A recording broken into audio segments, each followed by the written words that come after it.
Welcome to Memberberry Dead Reckoning. Dead Reckoning with PVK. With Paul Vanderclay and Grimgriz from the internet in the Hive Mind Flotilla thing. How's it going, Paul? Good. Is this a special members only video? It ought to be, shouldn't it? Maybe we'll let it sit there a week each and see which one does better. They're going to need their savings throws, though. You know how that goes, right? I do. How's it go? I'm always heart. Survival, social, wisdom, or Paul's choice, heart. 19. No, that wasn't the roll. That was me showing the die. Oh. I'm going to roll the dice for a minute because the only branding I'm playing for this, since we only have 30 minutes, is the brand new one featuring the guy from the Signs and Wonders, Spoon Man. Oh, Aaron, or Isaac. Isaac Donda. Yep. Okay. Isaac. Assets, branding, Chad Spoonman. Son of a. This is what it's like. The fumbling. Fumbles happen in recording when Windows 2. There it is. Holy smokes. See, I can't see it while it's going. Pardon? I can't see it while it's going from inside. Oh, it's loading now. I had to load it because I didn't do that yet either. Oh wow. Here's the savings throws, and then I'll spend the branding recovering.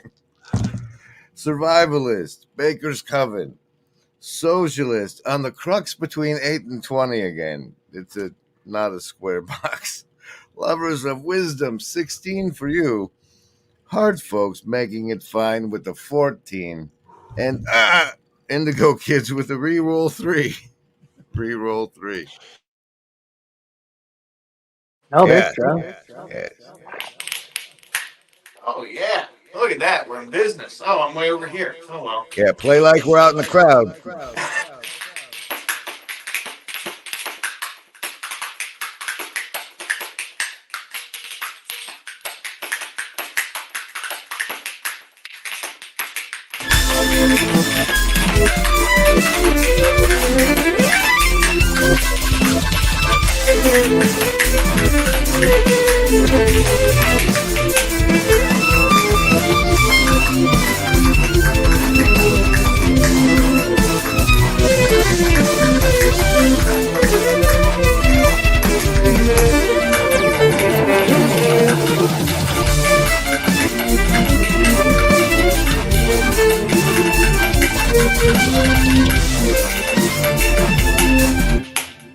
Something like that. That ceiling fan psyop is wild. It's wild.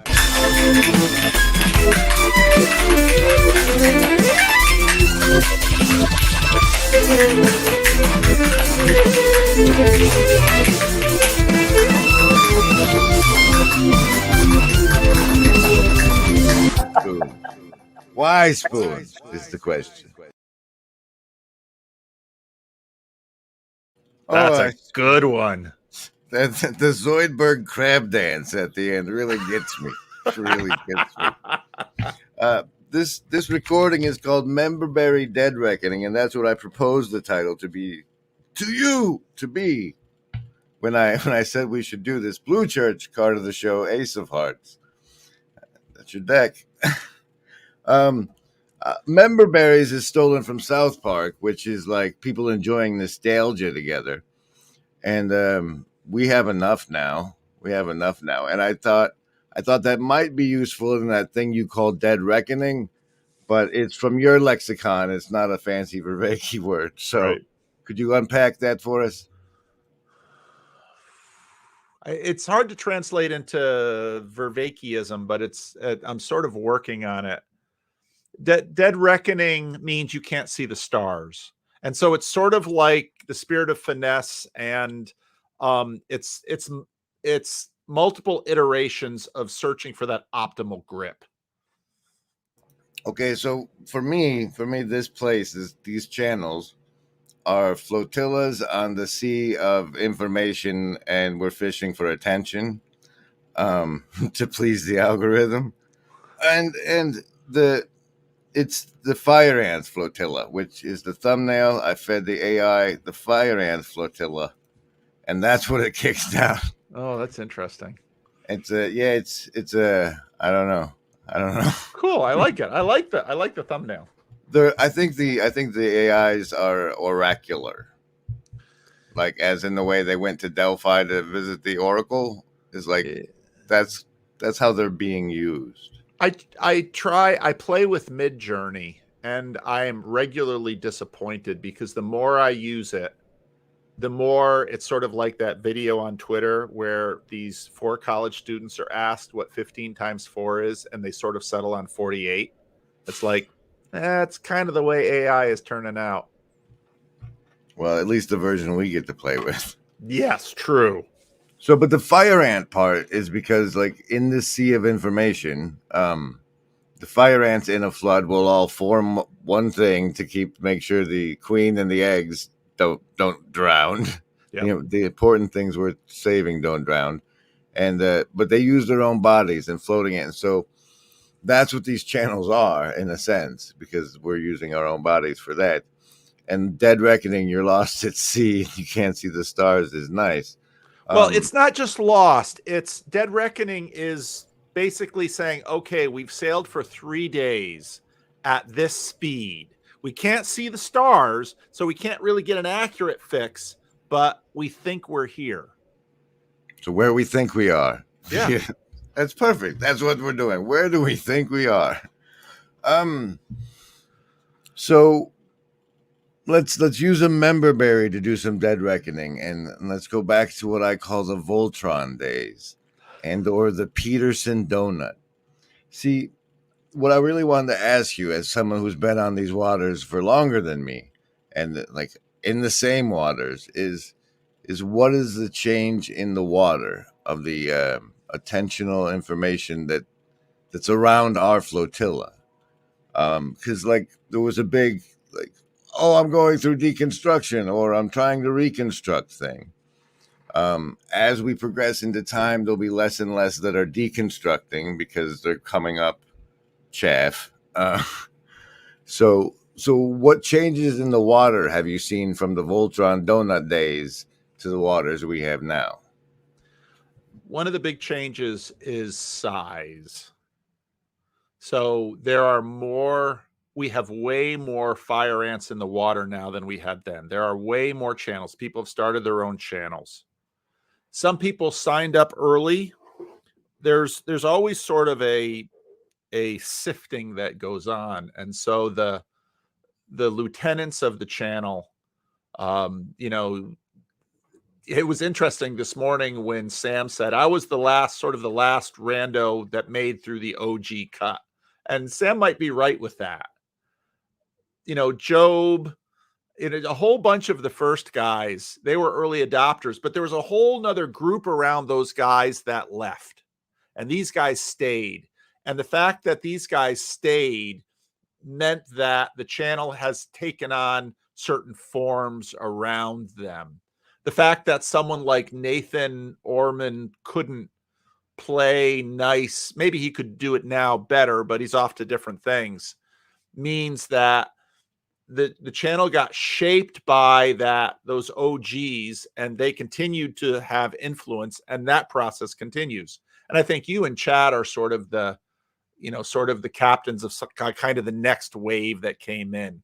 But that wave is different. You and Chad used YouTube in a way that a bunch of the OGs, Karen, Sam, Luke, they used YouTube, but not like you and Chad.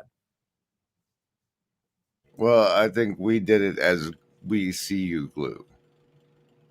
As far as like that, it's a channel with 13 people, but he's one of the people that shows up in our chat rooms. So let's look over there. And we see each other glue is how I see that. But what are the people coming into it bringing? Is it just is it more of another wave of nihilism, or is it since the seas of modernity, or the tide of modernity is waning? Is it more people constructing for the first time, or again, the distribution in terms of who's sort of post-Christian, who's sort of where people are at, that is fairly constant. But I think are you the one that talks about the Harry Potter room of acquisition, or what is that room called? They desperately need a room, and that's what makes the room of requirement appear. That's it. Because they required it. And that's where they teach each other the dark arts because the teachers are corrupt. Yeah. And I think we see a lot of that dynamic. And so then as the different waves come in, they're coming in at different times. And of course, COVID was in there too. And COVID was a really big disruptor underneath. COVID destroyed institutions. It accelerated the destruction of institutions. And so actually right now it's been interesting because we have a wave of women coming in. And you can see that. I mean, dropped Kate's conversation in the members. It probably won't go beyond the members. Food truck Emily, hit like a force. And when she goes out to the public, that's going to be a big one. Elizabeth Oldfield. And so what that shows is that it is actually growing, but the fire ants are growing at a good pace. And new fire ants that were just sort of floating out there, wondering if they'd have a future, have found it. And so in the last 6 months, or even the last 2 months with Chris, sort of as the first wave of this latest wave, Waves of Obsession, we're seeing an acceleration. And Charlie Brown's documentary that you sent me. So it's accelerating fast, but the OGs are still the OGs, and they still, because they got in early, they have kind of a privileged space. Well, as far as like stars on the just chatting streams, or what do you mean by this privileged space? They're looked to with a degree of authority.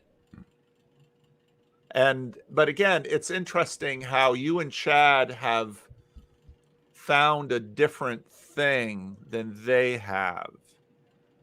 Sam and Luke and Karen are all sort of continuing to deal with what they've been dealing with as adults for a long time.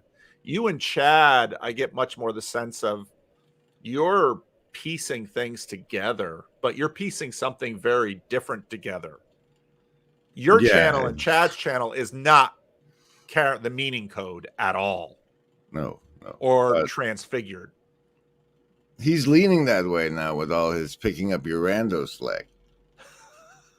Well, I think that picking up the randos is, again, a sign of, I mean, I said right from the start, this hierarchy binds and blinds, and Jess was the first guy. I had to basically tell Jess to stop taking. He said, I'm going to keep taking slots until you stop me, because I know a year from now I'm not going to get them. And he was more right. He knew more than I did. I kind of wanted to live in the idea that I could maintain a certain level of availability, and I'm really trying hard to maintain that. But when I started, for example, the supporter level in my channel, I'm trying to catch up with the supporters. I made a promise, and now I got to keep it. Yeah, that was a pretty low price bar for a randos talk. You undervalued those, in my humble opinion. Yeah. Should I set it at 100 like Peterson?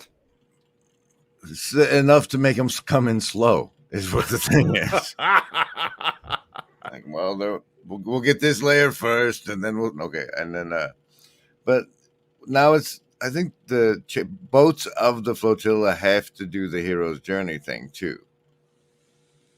That's Sam sticking with what Sam does, and then Karen's like she brings in fresh meat. Like that whole Levin thing was delicious. And so it's like there's different roles being filled and different spots for them. Yeah. But I think I'm feeling like this differentiation. That's a function of growth. Is that there's increasing differentiation. But it's like as a flotilla, we need boats to scout out even saltier waters, like the Abraxas nonsense. For example, CW bringing in Nathan, that's scouting out salty waters. That's salt water for like salty people water. I'm talking like since there's going to be this re-enchantment, a lot of the old enchantments, like witches in the estuary, like I thought I heard this morning. Like, Apparently, you didn't. but they could be, right? Literal, like that's the beauty horror of estuary being quote unquote church adjacent, is that those waves should be washing up on estuary stores and our own quite soon, especially if you pay attention to what Netflix has been programming people with, like what they did to Sabrina the Teenage Witch. I think though, Grizz, that there's a Darwinian process that happens with this. If part of what can make estuary work is because it's church adjacent. If you have people that don't have enough stability in their life, that don't have enough generosity, your estuary is not going to work at all. And that's sneaky because it's implicit. But How it's is sort that of like the different from shadow a church matriarchy. plant? Yeah. So I knew a church planter who basically tried to make a church out of people who had serious dysfunction and chaos in their lives. And it only held together as long as they had super high giving people that equalized the equation. But they burned those people out terribly fast. And that's why this whole idea is, if you have a whole group of lonely people, just put them together in a room. No, then they feel even more lonely, because that's not what loneliness is made of. And that's where your branding is genius. Now, I skip through most of your branding as I watch your videos if I'm not watching it live. But your branding is genius because you're actually, with that ritual, bonding the group of people together. That's the thing. It's the Black Mirror of the thing. It's like, it is, and that's what we get away with it. But do you think the events are going to continue to pop up? And what's the sign of that if they do or if they don't? Well, later this week, I'm doing a conversation with Nate Heil and John Van Donk, trying to give a little bit extra support to people trying to think about doing an event. Europe is trying to work on new events for next year. We kind of got the low-hanging fruit with Chino and Thunder Bay. The next events are going to be harder because with Thunder Bay and with Chino, we didn't have to pay for facilities, and that's a big deal. So we've been able to do it sort of on a shoestring, but now both Vervaeke and Peugeot, hierarchies bind and blind, they both have speaker fees because Vervaeke has a foundation to run, and Peugeot. Whoa. Yeah. I just got the Memberberry. You remember when Vervaeke and Peugeot got out together and they put out that video, Collective Intelligence Agencies? No, I don't. That was a good one. It was right before they both came by your place saying, hey, Paul, you should take the money. So another thing that I thought this morning, Sam's comment on Luke's live stream was incredibly important too, because what we're really playing with is this Dunbar number and loneliness. And that's where you're, right up there. They're virtually not alone right here. See, you are so freaking sneaky. I don't know the degree to which all this stuff was conscious or you just innate, but you're emerged. It was emergent. Did you know you can buy one of these? What's that? I said, did you know you could buy one of these? But you knew this stuff very early on, and so you've got a super good sense of what the people need. But you've also got the difficulty that you're sort of in the Living Stones space. You're so absolutely authentic. You're probably not, a three-letter agency isn't going to bother infiltrating you because you're always going to be small. No, I'm close enough for for them to come at you through me, which is why I try to make my my streams glow friendly. Because like when you're swimming in intelligence agencies, the best thing to be is the guy who runs the bar where they all hang out at after work. Because they can't help but drink because they're dealing with so much internal duplicity. Well, that's not a solution. No. But the key to that whole picture is all of those agents underneath the agency are real people. Yeah. And that's always the weakness. Those are the hearts we need to flip, because there is no agency. You guys are just LARPing and are responsible for each and every choice you make.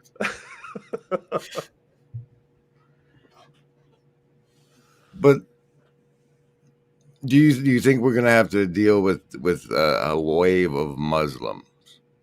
Yes, at some point. And why do you think that is?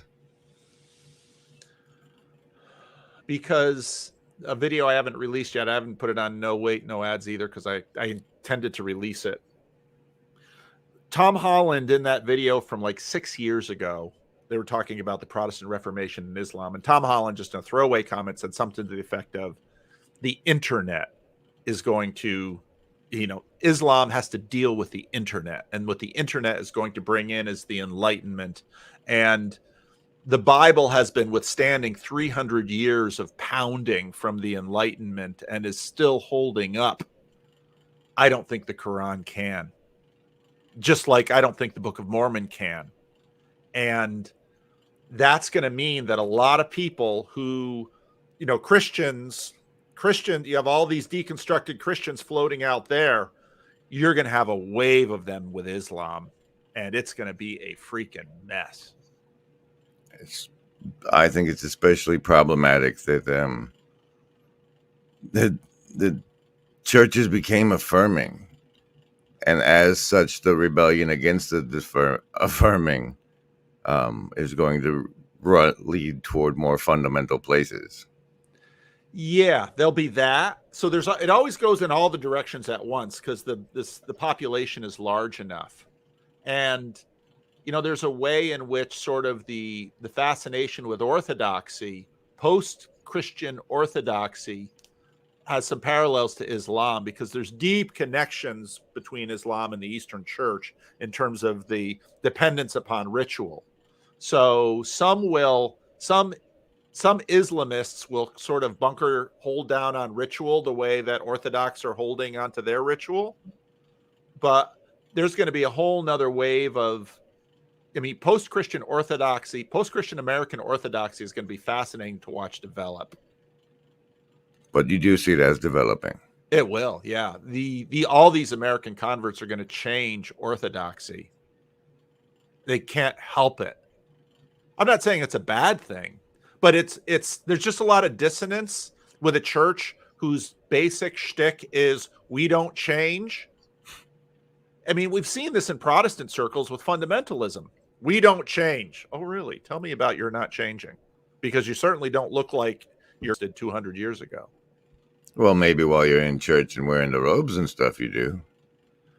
Yeah, you look like them on the surface, but then you drive out of the parking lot. Yeah. So this stuff is super complex, and religions don't. This is sort of I've just finished up with Guy Landau, the Israeli wrestler, and religions. John Vervaeke has been walking back his religion that's not a religion, and he's repeating again and again. And now he was very explicit in my talk with him that the Silk Road, you don't live on the Silk Road, right?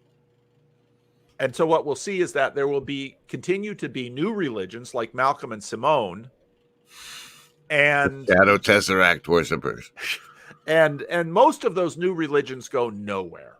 They don't last very long, and some of them, like the LDS Church, they last a few hundred years, but then they go away. And the main religions continue to adapt and morph and absorb because they're just so massive. That's what Islamism is, an adaptation from the death of the caliphate after the First World War. Right. But that's when they say things about when you behead things, but yes. That's where the zombie movies get it wrong. Some zombies survive without their heads.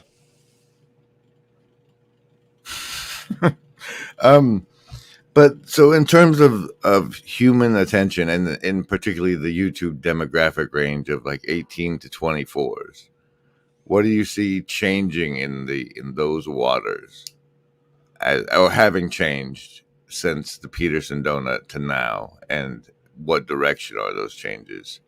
Yeah, I don't know, because my audience basically mostly starts at age 25. There are a few people who come in younger, but this little corner is mostly 25 to 55. And when you age out of the target demo, you'll find yourself here. Yeah. The younger people, I mean, YouTube's been trying to do the shorts thing, which really hasn't worked. I mean, TikTok and everything around that. It makes me turn all notifications on a channel. Yeah. Because I don't want to see your shorts. Yeah. All right. It's like I don't want to smoke the crack pipe of attention. Here's a hit. Here's a hit. Here's a hit. No, thank you. No. Right. So I don't know. So my reference with that are my Gen Z children, and it's been interesting. I don't talk about my children much, but my youngest son, he is not. I mean, he doesn't do TikTok. He doesn't do much YouTube. He likes working with tools in the garage. You know, we had a windstorm and he put the fence back up. He has a degree to have in one robotics. of those around. Yeah. So it's and I see his friend group sort of turning away from the internet, and they're into coffee shops. They're into real meetings. There's very much a reaction, but my son is above average IQ, above average good looking. You know, he's got all these privileges and benefits that my wife and I bestowed to him. So I have much more fear for the children of parents that are too busy to pay attention to them, who are being handed iPads and screens, and who are getting goggles over their eyes. And, you know, when I look at what's going on in grade schools right now, it's absolutely terrifying. And that's where your channel... Or give me an example of that. I have to be careful because I can't talk about device integration. Device integration, parental neglect and device integration are two sides of the same coin. I don't have time for you because I'm on my smartphone. So here, you watch this. And so off they go. And then after, you know, by the time the kids becomes 8 to 10, now suddenly, you know, the parents are like, I can't make them do anything. Well, you never made them do anything all along. You abdicated parenting. And now suddenly you have a problem at 10 instead of 16, where the previous generation had the problem. So it's the grammar school situation in America is really dark right now. It's hard to get people to look at it. Yeah. And then you have homeschooling. If we make the right tweet, you know. And then you have homeschooling. And of course, you're going to have some of the best results out of homeschoolers and some of the worst. Well, you'd think they could network the best practices into one big clump for people as a curriculum, some sort of academy, perhaps. They try that, and there's been that. So when they had that, you know, when we homeschooled our kids, so my kids were homeschooled to a point, and then they went into public school after a point after that, and so they got both worlds. But as you well know, the earlier you get health in, the deeper that root is. And so if you struggle in those very early years, I mean, if you look at even the studies on adoption, infant adoption, it's just amazing how foundational and formational that super early child development is. And we can assume most, if not all, of those raised by Cell, which is the official, it's Cell. It's Cell. You're in your cell. Set and Cell. Yeah. Okay. But if you're raised by so, you like we know like one of the big things Peterson brought to the thing was like, hey, if you don't do the roughhousing thing, you're screwing them up so bad. Almost all of them are going to be coming out of that. Yeah. Deny like the undeveloped roughhousing sense and the results thereof. So then you don't have sort of the communal opponent processing. You get a real lopsided generation, and that will tend to, the whole society can kind of slide off the table. Well, at least we're in it together. A little fire ants clinging together. I thought that a good thing for us to talk about would be the water. Such an experienced sailor sees of it, as far as the human attention we're fishing and the flavors we're bringing in these waters. Well, I think let's be honest about what humanity has survived. I mean, we sense the loss of achievements of past generations, like the Builder generation. They were the ones before the boomers. They were the ones who fought the Second World War. We sense the loss of those generations, but when you read history, human beings have survived just absolutely horrible waters. Now, the difficulty is, of course, that there's bloodshed and slavery and all kinds of things that we thought we were beyond, and we're not beyond them. They never go away. They just take on different forms. So, but for me, again, this is why I am a Christian, because if the only waters you ever get to play in are the ones between your birth and your death, that's a really grim world. And part of me just refuses to believe that. And not just out of wishful thinking, but because the twinklings of glory in this world to me suggest that the maker of this world won't leave us to our misery. And that's what the Christian story is about. I want to think what's best for you. Yeah. Well, so yeah, don't worry, guys. It's just another Darwin tidal wave weeding out the unfit. So, perfectly aligned. Perfectly aligned. Thank blessed you for are your the time, meek. Paul. Blessed are the meek, for they will inherit the earth. Or taste the dirt. Usually, well, the story is both, because Jesus tastes the dirt and inherits the earth because he's meek. I'm a big fan. Thanks for your time, Paul. All right, This has Grizz. been some Dead Reckoning with PVK.